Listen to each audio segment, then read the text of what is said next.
ग्राम परिसर आणि शेतशिवार या कार्यक्रमात आपल्या सर्व रसिक श्रोत्यांचं मी मनापासून स्वागत करते. श्रोते हो, अननस फणस काय नाते, आतून गोड अंगावर काटे. बघा लालम लाल कलिंगड, आंबट गोड द्राक्षांचा घड. मोसंबे, संत्रे, चिक्कू, केळी ही तर आपल्या ओळखीची सगळी.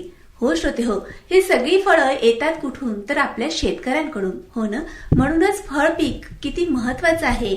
त्यासोबतच फळ पिकांवर जो काही वातावरणाचा बदल होतो या संदर्भात बातचीत करण्याकरता आजच्या ग्राम परिसर आणि शेतशिवार या कार्यक्रमात आपण आमंत्रित केलं आहे निलेश केशव बेले यांना. चला तर आपण त्यांच्याशी बातचीत करूयात. नमस्कार निलेश सर, आजच्या ग्राम परिसर आणि शेतशिवार या कार्यक्रमात आपलं मनापासून स्वागत करते. नमस्कार. नमस्कार मॅडम. सर, मागील भागामध्ये फळबागांमधील बहार या विषयावरती आपण चर्चा केली. आजच्या या भागामध्ये वातावरणाचा फळबागांमध्ये कसा परिणाम होतो या संदर्भात चर्चा करणार आहोत. तर माझा पहिला प्रश्न हा असेल की संत्रा किंवा मोसंबी जेव्हा या पिकांना बहार येतं तेव्हा हा बहार आल्यानंतर तो टिकवण्यासाठी नेमकं आपण काय काय प्रयत्न करायला हवेत असं आपल्याला वाटतं? बहार आल्यानंतर टिकवण्यासाठी साधारणतः तुम्ही जर मॅडम आंब्या बहार जर घेतला, आंब्या बहार अशी अवस्था असते साधारणतः तो आपण डिसेंबरला ताण देतो, जानेवारीला पाणी सोडतो, तिथून 15 ते 20 दिवसानंतर ते फुलं यायला सुरुवात होते आणि फुलाचं मग ते थोडं हळूहळू छोट्या फळात रूपांतर होते. तर असं रूपांतर होताना त्यावेळेस तापमान जर अचानक वाढलं तर काय होतं, ते छोटे छोटे फुलं गळून जातात, त्याचं पॉलिनेशन होत नाही. तापमान वाढीमुळे कसं होतं, आज तुम्ही जर विचार केला तर झाडाला भरपूर फुलं येतात, पण फुलाचं म्हणजे परागीकरण होणं खूप महत्वाचं असते. परागीकरण झाल्यामुळे फुलाचं फळात रूपांतर होतं. आणि आज आपण जे अन्न खातो, जे काही फळ खातो, आपण अन्नधान्य खातो, त्याच्या प्रोडक्शन मध्ये, त्याच्या उत्पादनामध्ये 99.99% वाटा या मधमाशांचा असतो. तापमान वाढली का मधमाशांचं प्रमाण कमी होतं. मधमाशांचं प्रमाण कमी झालं की निश्चितच प्रोडक्शन कमी होईल, फुलाचं फळात रूपांतर होणार नाही, ते फुलं गळून जातील. त्याच्यामुळे जर आपण विचार केला तर असे मधमाशांना आकर्षित करणारे ट्रॅप ते जर लावले तर त्या मधमाशा आकर्षित होतात. पिवळे ट्रॅप, निळे ट्रॅप असे ट्रॅप जर लावले, ट्रॅप म्हणजे असे ते असे पेपर शीट सारखे ते मिळतात, ते तुम्ही झाडाला बांधून दिले की त्या रंगान कलरनं त्या एक विशिष्ट सोडतात त्याच्यात पॉलिनेशनचं, तर ते आकर्षित होतात त्या मधमाशा आणि त्याच्यामुळे पॉलिनेशनचं प्रमाण वाढतं. त्यामुळे फुलाचं फळात रूपांतर लवकर होतं.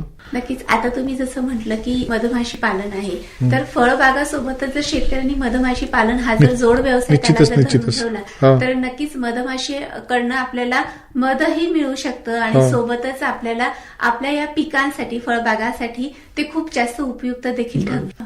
बरोबर आहे मॅडम.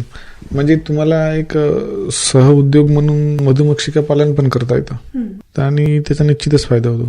सर, फळ पिकांसाठी लागणाऱ्या जे अन्नद्रव्य आहे या अन्नद्रव्याचं व्यवस्थापन आपण कशा पद्धतीने करता? अन्नद्रव्याचा जर विचार केला तर प्रत्येक झाडाला साधारणतः 20 ते 30 किलो शेणखत हे आवश्यकच असतं, ते टाकावं लागतं. त्याच्यानंतर तुम्ही सुपर फॉस्फेट घेऊ शकता, 1 ते 2 किलो टाकू शकता तुम्ही, किंवा मग तुम्ही डीएपीचा वापर करू शकता 1 ते 1.5 किलो. त्याच्यानंतर तुम्ही त्याच्यामध्ये मॅग्नेशियम, कॅल्शियम, सल्फर याचा पण वापर करू शकता. असे ताण देताना जर हे खतं टाकली आणि पाणी सोडलं तर त्याचा निश्चितच त्या झाडांना फायदा होतो. त्याच्यानंतर मग फुलं येतात, फुलं आल्यानंतर मग त्याच्या फुलाचं फळात रूपांतर होते. मग त्या फळाची साईज वाढासाठी आपण मग काही युरिया टाकतो. एका झाडाला साधारणतः 200 ते 150 ग्रॅम युरिया, त्यात 100 gram magnesium, 100 gram calcium, sulphur वगैरे टाकलं तर त्या फळांची साईज वाढते, फळ टिकून राहतं, त्याचा कलर वगैरे हे सगळं आवश्यक आहे. आणि सोबत सोबत तुम्ही जीवामृताची जर फवारणी केली तर निश्चितच फायदा होतो. सेंद्रिय शेती जे म्हणतो आपण, तर जीवामृत जर केलं तर जीवामृताचा खूपच फायदा होतो. आणखी एक त्याच्यात असं आहे मॅडम, आता बरेचसे शेतकरी औषधाच्या खूप मोठमोठ्या ब्रँडेड कंपन्या आहेत, त्या कंपन्यांचं काय होतं, आपण फवारणी करतो. आता ती फवारणी करणं गरजेचंही आहे, असं काय म्हणून कंपन्यांना दोष देत नाही. जिथे प्रॉब्लेम निर्माण झाला त्याच्यावर सोल्युशन म्हणून कंपन्या आल्या, औषध काढलं त्यांनी, त्यांचा काही विषय नाही. पण जर तुम्ही दशपर्णी तयार केली, दशपर्णी म्हणजे अरंडाचा पाला, तर बेशरम नावाची वस्तू असते तिचा पाला, निंबाचा पाला, अशा 10 ज्या कडू असणाऱ्या वनस्पती जर त्याचा पाला घेतला आणि ते गोमित्रामध्ये तो जर असा सडवण्यासाठी ठेवला 1-1.5 महिना आणि मग त्याला उकळून त्याचा अर्क काढून जर आपण फवारणी केली तर निश्चितच फायदा होतो. ह्या अशा फवारणीमुळे काय होतं, मधमाशांचं प्रमाण कमी होत नाही, आपण मधमाशांचं प्रमाण टिकून राहतं कारण का हा एकदम हार्ड नसते ना, आपण स्वतः तयार केलेलं असते. आणि जे एकदम हार्ड कधी कधी शेतकऱ्यांना कळतही नाही किंवा त्या औषधाचं प्रमाण, रासायनिक केमिकल जे आपण मारतो त्याचं प्रमाण किती टाकायचं बा. तर त्याचं प्रमाण जर वाढलं तर काय होतं का ते मधमाशाच मरून जातात, त्याच्यामुळे पॉलिनेशन व्यवस्थित होत नाही, त्याच्यामुळे त्या फुलाचं फळात रूपांतर होत नाही. जिथे आवश्यक असते ते करा, पण सोबत जर दशपर्णीचा जर वापर केला तर निश्चितच उत्पन्नात वाढ होते मॅडम आणि फळधारणा वाढते. नक्कीच. सर, फळ पिकांसाठी आणि किंवा खडाचं पोषण करण्यासाठी अन्नद्रव्याचं व्यवस्थापन करत असताना आपण जे काही आता व्यवस्थापन सांगितलं, या व्यतिरिक्त काही वेगळं व्यवस्थापन करणं गरजेचं असतं का? याविषयी काय सांगाल? तुम्ही झाडाच्या बांधानं निंबाचे झाडं लावू शकता. साधारणतः आपल्याकडे शेतकरी आंब्या बहार घेतात. आंब्या बहार म्हणजे सगळं उन्हाळा असतो. फेब्रुवारी पासून तेच प्रोसेस फळाची चालू झाली की ते फळ उन्हीत टिकणं आवश्यक असतं. समजा तुमच्याकडे एक शेत आहे आणि त्या शेताच्या 4 कोंड्यावर धुरी आहे, म्हणजे ते बांध आहे, तर त्या बांधावर जर तुम्ही निंबाचे झाडं लावले, सागाचे झाडं लावले तर काय तुमचा साईड बिझनेस म्हणून त्या सागाच्या झाडाचं उत्पन्न तुम्हाला मिळू शकते. निंबाच्या झाडाची सावली तुम्हाला राहू शकते आणि त्याचा निश्चितच फायदा होऊ शकतो. आपल्या त्या शेतामधला जे गरम वारे येतात तर त्या झाडांना अडून ते थोडंसं उष्णता पण कमी होऊ शकते. तो एक फायदा. उन्हाळ्याच्या दरम्यान जे काही तापमान आहे तापमान नियंत्रित करण्यासाठी काही प्रमाणात काय असे ना करता येतं आपल्याला. सर, आपल्या या कार्यक्रमामध्ये पहिलं गाणं ऐकण्याची वेळ झाली आहे, तर पहिलं कुठलं गाणं आपण आमच्या श्रोत्यांना ऐकवाल? पहिलं गाणं मॅडम तुम्ही स्वदेश पिक्चर मधलं एक गाणं लावा, हे जे देश आहे ते हे गाणं. नक्कीच. चला श्रोते हो, आपण ऐकूया छानसं हे गीत. श्रोते हो, आपण बातचीत करीत आहोत ग्राम परिसर आणि शेतशिवार या कार्यक्रमात निलेश केशव बेले सरांशी.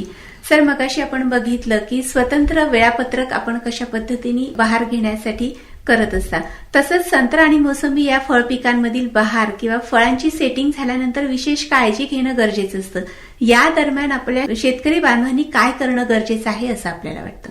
फळ आल्यानंतर काय होतं मॅडम की कधी कधी शेतकऱ्याकडे पाण्याची अचानकच उपलब्धता कमी होते किंवा लाईन वेळेवर नसतात, इलेक्ट्रिसिटीचा प्रॉब्लेम असतो, त्याच्यामुळे झाडाला ताण पडतो. ताण पडल्यामुळे काय होतं की ते फळ गळतात, त्यांना पाणी मिळत नाही, त्यांची साईज योग्य प्रमाणात वाढत नाही. त्यावेळी शेतकऱ्याने काय केलं पाहिजे की जे तुम्ही ओलीत करता तर त्या झाडाच्या पायथ्याशी आच्छादन केलेलं बरं. जसं गव्हाचा गवंडा वगैरे आहे, गहू काढल्यानंतर जे शिल्लक राहतं ते कुटार वगैरे, तर ते जर झाडाच्या पायथ्याशी जर तुम्ही आच्छादन केलं तर काय होतं, त्या पाण्याचं बाष्पीभवन होत नाही आणि तो ओलावा टिकून राहतो. पुन्हा ते सडून ते खात होत त्याचं, आणि त्याच्यामुळे काय होतं की ते ओलावा टिकून राहतं आणि थोडंसं 2, 4, 5 एक आठवडा जर ते लांबलं पाणीचं आपलं तर ते झाड तेवढं मेंटेनन्स करू शकतं.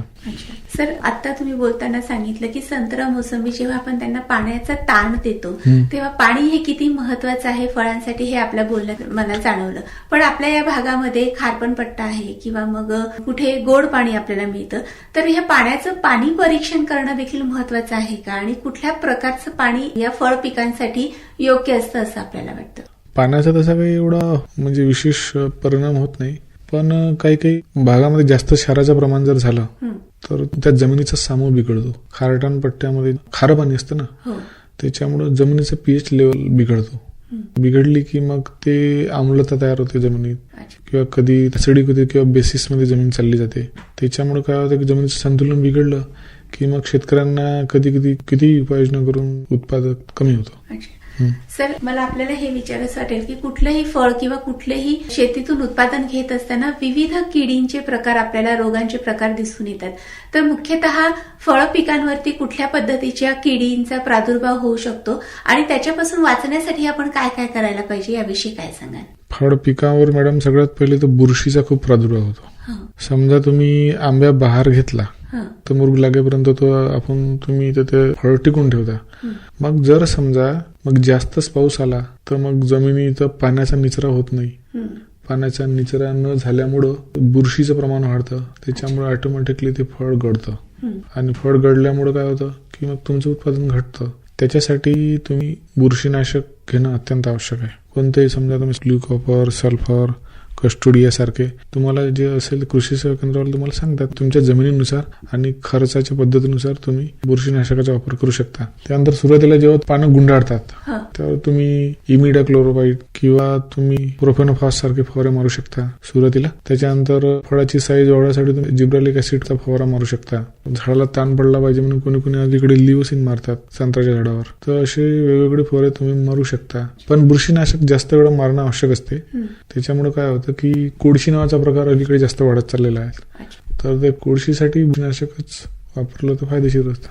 सर, कुठल्याही फळाची गुणवत्ता वाढवायची असेल तर त्याच्यासाठी काहीतरी प्रयत्न करणं गरजेचं असतं. जसं आता तुम्ही मगाशी सांगितलं की एका झाडाला जवळपास 20 ते 25 किलो फळ निर्मिती होऊ शकते, सघन पद्धतीमध्ये होऊ शकते. तर त्याच्यापेक्षा अधिक फळ एका झाडाला लागण्यासाठी शेतकऱ्यांनी नेमके काय प्रयत्न करायला हवेत असं आपल्याला वाटतं? मॅडम, 20 ते 30 किलो फळं हे सघन पद्धतीमध्ये एका झाडाला येतात.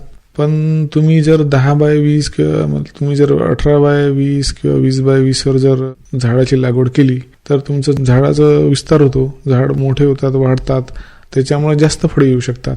पण हे जे 20 ते 30 किलो फळ सांगितले हे सघन पद्धतीसाठी आहे. म्हणजे 3ऱ्या वर्षापासूनच तुम्हाला उत्पादन मिळायला सुरुवात होते. त्याच्या व्यतिरिक्त तुम्ही झाडाची जर 18x20 वर जर झाडं लावले तर तुम्हाला ते फळांचं प्रमाण एका झाडाला वाढू शकतं. त्याच्यामुळं उत्पन्नात तुमच्या वाढ होऊ शकते. झाडाची योग्य निगा राखणे, झाडावर काही रोग असेल, डिंक्या असेल, बुरशीनाशक असेल, मूळकूज असेल, असे सारखे रोग जर असेल त्यावर योग्य फवारणी केली आणि झाडाची योग्य निगा राखली तर तुम्हाला निश्चितच फळांच्या संख्येतही वाढ होते आणि तुमच्या उत्पन्नात पण सुद्धा निश्चितपणे वाढ होते. आणि त्यासाठी प्रयत्न करणे आवश्यक आहे. चांगल्या गुणवत्तेच्या फळांच्या निर्मितीसाठी शेतकरी म्हणून आपण वेगळं काय करताय आणि इतर शेतकऱ्यांपेक्षा आपण वेगळं काय करण्याचा प्रयत्न करत असता? मॅडम, सर्वप्रथम त्या झाडाला पाण्याची डिमांड किती आहे ते ओळखणं आवश्यक असतं. त्या जमिनीची तपासणी करून त्या झाडाला पाणी किती प्रमाणात पाहिजे. कधी कधी जास्त प्रमाणात पाणी झालं तर काय होतं की फळांची साईज नाही वाढत, बुरशी म्हणून ते फळं गळून जातात. आणि सगळ्यात पहिले त्या झाडाला पाण्याची गरज किती आहे हे ओळखणं आवश्यक असते. योग्य वेळेवर त्या झाडाला खत किती प्रमाणात द्यायचं, साधारणतः 20 ते 30 किलो शेणखत दरवर्षी तुम्ही टाकलंच पाहिजे एका झाडाला. ते टाकल्यामुळं काय होतं, फळांची साईज वाढते. जीवामृताचा तुम्ही वापर करू शकता, मी तुम्हाला मगाशी सांगितलं बाकीच्यांपेक्षा. तुमच्याकडे पाणी कमी प्रमाणात उपलब्ध असेल तर तुम्ही सरीनं पाणी दिल्याच्या ऐवजी तुम्ही ठिबक सिंचनचा वापर करू शकता, दशपर्णीचा वापर करू शकता. त्याच्यामुळं एक नैसर्गिक शेतीच्या माध्यमातून तुमचं फळाची साईजही वाढू शकते आणि फळधारणा पण चांगली होऊ शकते. ते एक स्पेशल करू शकता. सर, आपल्या या कार्यक्रमामध्ये दुसरं गाणं ऐकण्याची वेळ झाली आहे, तर दुसरं कुठलं गाणं आपण आमच्या श्रोत्यांना ऐकवाल? निसर्ग राजा ऐक सांगतो. खूप सुंदर गाणं सर आपण निवडलं. चला श्रोते हो, आपण ऐकूया छानसं हे गीत. श्रोते हो, ग्राम परिसर आणि शेतीशिवार या कार्यक्रमात आपण बातचीत करीत आहोत निलेश केशव बेले सरांशी. सर, वातावरण बदलाचा फळ पिकांवर परिणाम होताना आपल्याला आजकाल दिसून येतोय, तर तो कशा प्रकारे होतोय याविषयी काय सांगाल? तर वातावरण बदल मॅडम, ग्लोबल वॉर्मिंगचा जर तुम्ही विचार केला तर सूर्यापासून येणारी जी अतिनील किरणे आहेत ते ओझोन वायूमुळे पृथ्वीपर्यंत पोहोचू शकत नाही. त्याची प्रखरता कमी होते आणि ती कमी तीव्र असलेली किरणे पृथ्वीपर्यंत पोहोचतात. जर ती किरणे जर पृथ्वीवर पोहोचली असती तर पृथ्वीवर जीवसृष्टी कमी प्रमाणात असली असती का नसतीच. त्याच्यामुळे काय होतं, अलीकडे भूकंप होतात, आपण फवारणी करतो, विजा चमकतात, आपण फ्रीज वापरतो, आपण बऱ्याचशा गोष्टी वापरतो. त्याच्यामुळे काय होतं की हे जे विषारी वायू वातावरणात जातात आणि आपला एक लेयर तयार करतात, थर. आणि तो थर तयार केल्यामुळं काय होतं की सूर्याची जी अतिनील किरणे आतमध्ये तर येतात, त्याचं जे परावर्तन होतं त्या किरणांचं परावर्तन ते बाहेर जाऊ शकत नसल्यामुळे काय होतं की जे पृथ्वीपासून जे उत्सर्जित जे परावर्तित ऊर्जा आहे ते त्या थराला, ग्लोबल वॉर्मिंगचा जो लेअर बनतो त्याच्यात अडून राहते. अडून राहिल्यामुळं मग ते पृथ्वीचं तापमान वाढतं. तापमान वाढल्यामुळं काय होतं मॅडम, फळगळ होते. त्याचप्रमाणे काही जे जीवनाशक बॅक्टेरिया आहेत त्यांचं प्रमाण पण घटतं आणि त्याचा निश्चितच उत्पादनावर आपला परिणाम होतो. सर, वातावरणामधील कोणकोणती घटक आपल्या पिकांसाठी नुकसान करण्यासाठी कारणीभूत ठरतात असं आपल्याला वाटतं? वातावरणातील घटक तर सगळ्यात प्रथम मॅडम आपण काय केलं पाहिजे, आपण जे फवारणी करतो ही फवारणीचं जिथे आवश्यक असेल तिथेच फवारणी करा. शेती व्यवसाय शेतकऱ्याला त्या औषधाचं प्रमाणच समजत नाही, त्यामुळे गरजेपेक्षा जास्त प्रमाण टाकतात किंवा कमी टाकतात जे आपण फवारणीचं औषध वापरतो. त्याच्यामुळे काय होतं की ते औषध त्या फळामध्ये इन्सर्ट होतं, आतमध्ये जातं, त्याचं त्या फळाचं बायोमॅग्निफिकेशन होतं आणि ते आपल्या पोटात शरीरात जातं. त्याच्यामुळे मानवाला पण धोका आहे त्याच्यापासून. त्याच्यामुळं ते औषध योग्य मार्गदर्शकाच्या नियंत्रणाखाली ते जर औषधाचं प्रमाण आपण ठेवलं तर औषधाची बचत पण होऊ शकते शेतकऱ्याची आणि ते पीक पण त्याचं चांगलं राहू शकतं. नक्कीच. म्हणजे आपल्याला आधुनिक शेतीकडे वळून शेतकऱ्यांनी जे विविध शासनाच्या योजना आहेत किंवा विविध पद्धतीची नवीन काही तंत्रज्ञ आता विकसित झाले आहेत, याचा फायदा नक्कीच शेतकऱ्यांनी आपल्या शेतीमध्ये करून घ्यायला हवा. सर, आपल्या कार्यक्रमाचा वेळ होतो आहे, तर मला आपल्याला जाताना हेच विचारायचं वाटेल की जे नवीन युवक या शेतीकडे वळू पाहतात आहे, अशा शेतकऱ्यांना आणि आमच्या जे पारंपरिक शेती करत आहेत अशा सगळ्या शेतकऱ्यांना आपण काय आवाहन कराल? क्षेत्र आपलं फळबागांचं तर आहे, संत्रा मोसंबीचं, पण कपाशीचं पण आपलं क्षेत्र आहे. कपाशीमध्ये जर आपण इस्रायल पॅटर्नचा वापर केला, ज्याला आपण सघन पद्धती म्हणतो, त्याचा जर वापर केला तर झाडांची संख्या वाढते, त्याच्यामुळे फळांची संख्या वाढते. फळांची संख्या वाढल्यामुळे कमीत कमी क्षेत्रात जास्तीत जास्त उत्पन्न शेतकऱ्याला मिळू शकतं, खर्च कमीत कमी करता येतो आणि एकाच क्षेत्रात दोनदा उत्पादन घेता येतं. असं नवीन तुम्ही जर काही त्याच्यामध्ये उपाययोजना केल्या तर तुम्हाला त्याचा निश्चितच फायदा होतो. आणि शेती ही फायदेशीरच आहे मॅडम. शेतकऱ्यानं कमीत कमी खर्चात जास्तीत जास्त उत्पादन जर घेतलं तर शेतकरी राजा आहे मॅडम, असं मला वाटतं. की सर, तुम्ही खूप छान असा संदेश दिला की आपल्या पद्धतीने आपल्याजवळ जेवढं आहे त्याच्यामध्ये शेतीचं उत्पादन आपण घेतलं पाहिजे. खूप कर्जबाजारी होऊन उत्पन्न घेण्यापेक्षा त्या कमीत कमी याच्यात जास्तीत जास्त सेंद्रिय खतांचा वापर करून जे स्वतः आपण आपल्या शेतामध्ये बनवू शकतो अशा पद्धतीची खत व्यवस्थापन जर आपण केलं तर नक्कीच आपल्या या शेताची देखील भरभराट होईल, पिकाचं उत्पादनही आपल्याला खूप चांगल्या पद्धतीने घेता आणि ते म्हणतात ना, खत नाही पोषण व्यवस्थापन आवश्यक आहे. गांडूळ खत, जीवामृत, घनजीवामृत, दशपर्णी अर्क ही केवळ उपाययोजना नाहीत तर मातीतील जीवन जागृत करणारी साधनं आहेत आणि अशा साधनांचा वापर करून जर आपण शेती केली तर ती नक्कीच फायद्याची ठरू शकते, हे आपल्या बोलण्यातून सर जाणवलं. सर, आपण ग्राम परिसर आणि शेतीशिवार या कार्यक्रमात आलात आणि इतकी छान माहिती आमच्या श्रोत्यांना आणि आम्हाला करून दिलीत, त्याबद्दल अमरावती आकाशवाणी परिवारातर्फे मी आपली खूप खूप आभारी आहे. धन्यवाद. धन्यवाद मॅडम.